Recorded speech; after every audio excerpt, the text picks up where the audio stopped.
चलिए अपने एक्सपेरिमेंट का डेट, एक्सपेरिमेंट का नंबर दीजिए और आपका एम नोट करिए।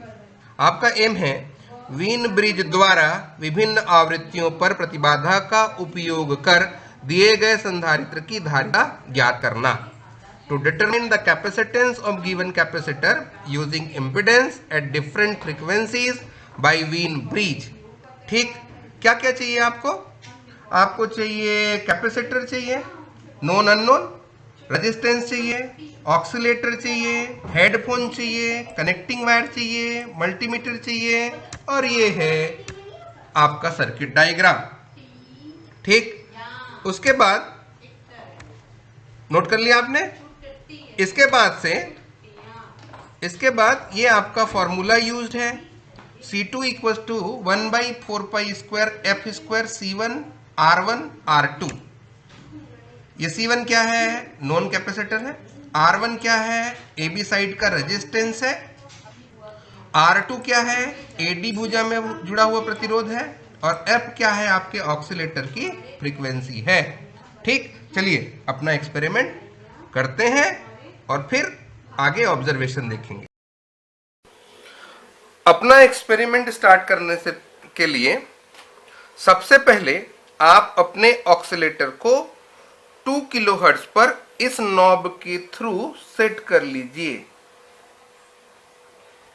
ठीक है, ये 2 किलोहर्ट्ज पे मैंने इसको सेट कर लिया। अगर आपके पास डिजिटल मल्टीमीटर है तो डिजिटल मल्टीमीटर के नॉब को हर्ट्ज पे ले आइएगा और यहां कनेक्ट करके 2 किलोहर्ट्ज के लिए ये रीडिंग स्टार्ट करेंगे आप। ये 2 किलोहर्ट्ज पे मैंने सेट कर लिया, ये नॉब हमारा फिक्स हो गया है। अब क्या कीजिएगा आप, इसके बाद अपना सर्किट कनेक्ट करते हैं। सर्किट को देखिए, सबसे पहले यहां इस वीन ब्रिज में, इन वीन ब्रिज में ये R1 कंट्रोल होगा ये वाले नॉब से, और ये जो R2 रेजिस्टेंस है उसको कंट्रोल करेगा ये वाला पॉइंट। और यहां आपका ये जो C1 कैपेसिटर है ना, नॉन कैपेसिटर, जिसका कैपेसिटेंस आप जानते हैं, इससे आप इस वैल्यू को चेंज कर सकते हैं 0.22, 0.33 और 0.47 पे। और ये वो अननोन है कैपेसिटर जिसका कैपेसिटेंस आपको प्रैक्टिकली पता करना है, और ये उस आपके कैपेसिटर के स्टैंडर्ड वैल्यू रहेंगे। ठीक है, इसी वैल्यू को हम लोग इससे कैलकुलेट करेंगे और एरर देख लेंगे कितने का आ रहा है। तो अब प्रैक्टिकल स्टार्ट करने के लिए आप अपने, पहले स्विच को ऑफ कर दिया मैंने, इस ऑक्सीलेटर को अपने सर्किट में इंट्रोड्यूस कीजिए। चलिए, ये मैंने यहां सर्किट पे इसको इंट्रोड्यूस कर दिया। अब उसके बाद ये कैपेसिटर C2 को यहां लाना है, तो मैं ले रहा हूं आपका 0.33 माइक्रोफैरेड वाला सर्किट, ये कनेक्ट कर दिया और कॉमन टर्मिनल को ये यहां लगा दिया। ठीक है, उसके बाद अपने हेडफोन को आप यहां इंट्रोड्यूस कर दीजिए। ये आपका सर्किट कंप्लीट हुआ। करना क्या है, सबसे पहले अपने इस नॉन कैपेसिटर को 0.22 पे सेट करना है। ठीक, तो आप पहले तो इसका नोट कर लीजिए कि आपके दोलित्र की आवृत्ति कितनी है, तो 2 किलोहर्ट्ज। आपके ऑक्सीलेटर का फ्रीक्वेंसी कितने का है? 2 किलोहर्ट्ज का है। कर लिया। दूसरा इंपॉर्टेंट चीज क्या करेंगे अब? दूसरा इंपॉर्टेंट चीज C1 का वैल्यू 0.22 नोट कर लीजिए। कर लिया। अब जैसे ही ऑन करेंगे आपके इस हेडफोन पे आपको साउंड सुनाई देगा।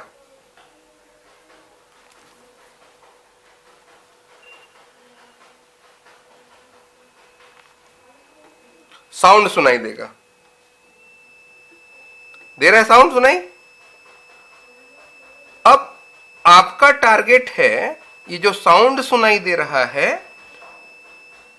उससे आप ये रेजिस्टेंस R1 और R2 को इस तरीके से सेट करेंगे, इस साउंड को ध्यान से सुनते हुए, कि ये साउंड आना बंद हो जाए। ठीक है, ये साउंड को मैं सुन रहा हूं और सुनते सुनते इसके पोजीशन को R1 और R2 के पोजीशन को जेंटली सेट करने की कोशिश कर रहा हूं ताकि मेरा ये सर्किट बैलेंस हो जाए और कोई भी साउंड सुनाई देना बंद हो जाए, मेरे को कोई भी साउंड सुनाई ना दे, इस तरीके से।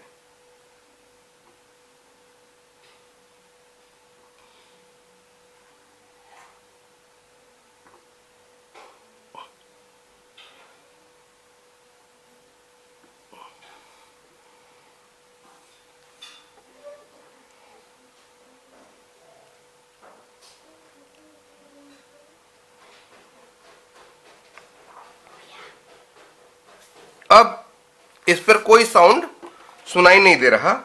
अब क्या करिएगा आप, अपने इस सप्लाई को फिर से बंद कर दीजिए यहां स्विच से, यहां साइड में स्विच है वहां से, और आप एक काम कीजिए, रेजिस्टेंस R1 की वैल्यू और रेजिस्टेंस R2 की value capacitance C1 equal to 0.22 के लिए नोट कर लीजिए। ठीक है, कैसे नोट करेंगे?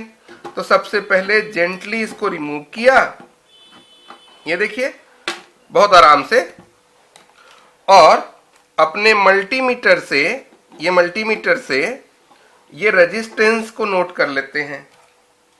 ये रेजिस्टेंस की वैल्यू यहां से नोट कर लिया, ठीक, यहां, और R2 की वैल्यू भी नोट कर लीजिए, ये R1 और R2 की वैल्यू 400 और ये नोट कर लिया आपने, R1 R2 C1। अब क्या करेंगे, फिर से सेकंड वापस सर्किट कनेक्ट करिए, उसके बाद हेडफोन को कनेक्ट कीजिए, उसके बाद ये कैपेसिटर C2 जिसको मैंने कहा था कि हम लोग 0.33 वाले के लिए कर रहे हैं, जो हमारा स्टैंडर्ड वैल्यू है, ये कनेक्ट किया, इसको अब टच नहीं करेंगे, और अपने कैपेसिटर C1 की वैल्यू को चेंज करके कहाँ ले आएंगे आप, 0.33 पे स्विच ऑन करेंगे, और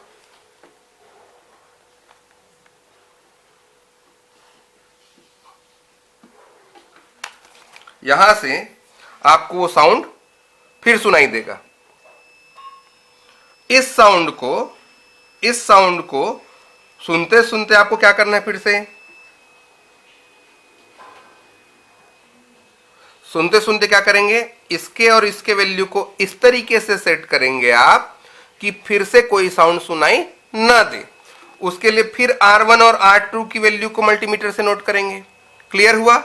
इसके बाद फिर नोट कर लिया, इस 0.33 के लिए R1 और R2 की वैल्यू सेट नोट कर लेते हैं।